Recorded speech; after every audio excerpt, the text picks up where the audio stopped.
Merci, Président. C'est toujours difficile de passer en dernier parce que tout a été dit. Non, non, non. Et on a l'impression de conclure. Et bon, je crois que le vrai sujet, et ça a été rappelé hier par Lionel Sinsou, c'est que si l'Afrique sera le grenier du monde, c'est pas qu'elle sera, c'est qu'elle doit être le grenier du monde.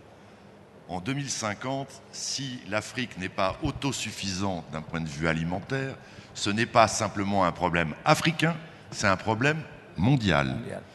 Donc il faut que l'Afrique soit autosuffisante en termes alimentaires, ou tout au moins ait une production à échanger avec les autres. C'est-à-dire qu'il y ait un équilibre d'échange. Alors pour ça, il y a des conditions et il y a des contradictions. On va parler des conditions. En Afrique, finalement, il y a de la terre, elle est là. Il y a de l'eau, il y a du soleil. Il y a une volonté d'infrastructure, donc, parce que pour des paysans, il faut de l'infrastructure. Il faut une route pour emmener chez les clients. Il faut de l'électricité, donc ça viendra et ça vient, il y a des barrages. L'électricité, pourquoi? Parce que c'est de la valeur ajoutée. C'est la coopérative qui achète le maïs, le soja, et qui le transforme et qui redistribue auprès des... C'est ça, l'électricité. C'est ça que ça veut dire. Et il faut des paysans. Ça, c'est les conditions. Et les paysans, en Afrique, ça manque pas. Ils sont là. Et je crois que j'avais une interview dans Jeune Afrique et ça m'avait valu beaucoup de choses sur Internet. Les paysans africains sont les meilleurs du monde. Pourquoi? Parce qu'avec déjà le très peu de moyens qu'ils ont, ils arrivent à faire une production agricole quand même absolument invraisemblable. Alors qu'il n'y a pas d'infrastructure, que souvent les prix à l'importation sont beaucoup moins chers qu'eux, et ils arrivent quand même à produire quelque chose. Donc les paysans africains sont là.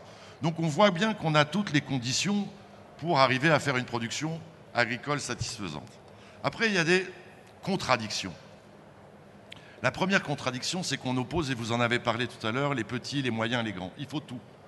Il n'y a pas une agriculture dans le monde qui se développe avec uniquement des grandes entreprises ou uniquement des petites.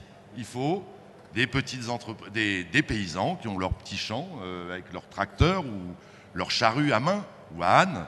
Il faut l'entreprise moyenne ou le paysan moyen qui est 50, 60, 70 hectares, 40 vaches, 20 vaches.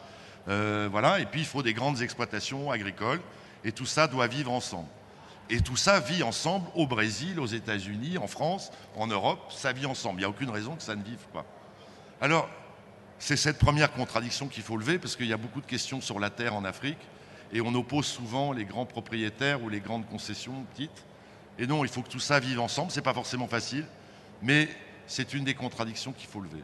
La deuxième contradiction qu'il faut lever, je vais choquer beaucoup de gens, je suis un capitaliste, je suis un libre-échangiste, sauf sur une chose, c'est sur l'agriculture.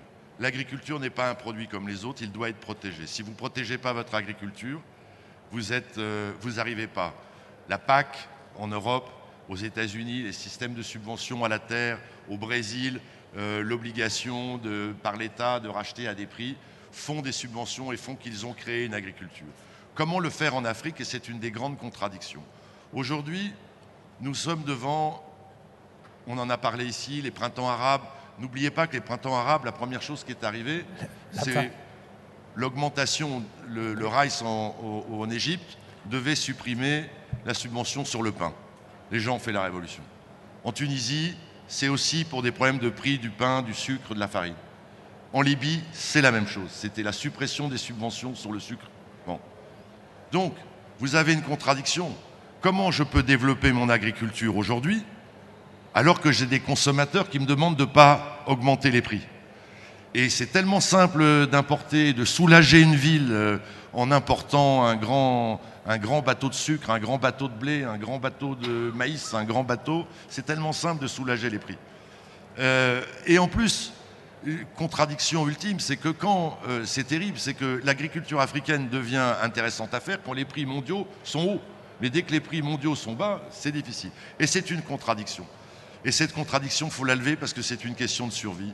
Il faut arrêter la dictature du consommateur. Il faut assumer que le consommateur n'est pas le roi l'agriculteur n'est pas le roi non plus, mais disons que l'autosuffisance doit être l'objectif. L'autre contradiction, et je vais finir parce que le temps est fini, il y a tellement de choses à dire sur l'agriculture, vous l'avez signalé, c'est éminemment politique l'agriculture.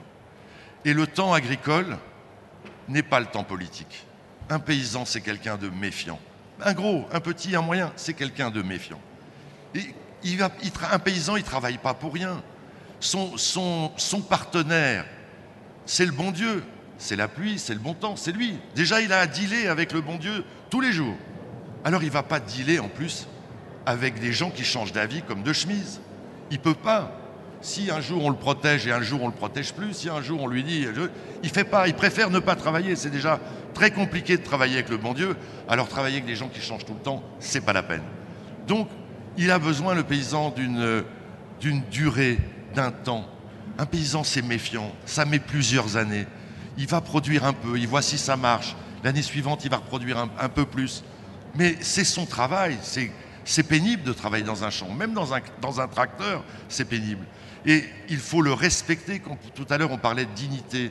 Mais d'abord, la première chose, c'est que la première dignité, c'est de respecter le travail des autres.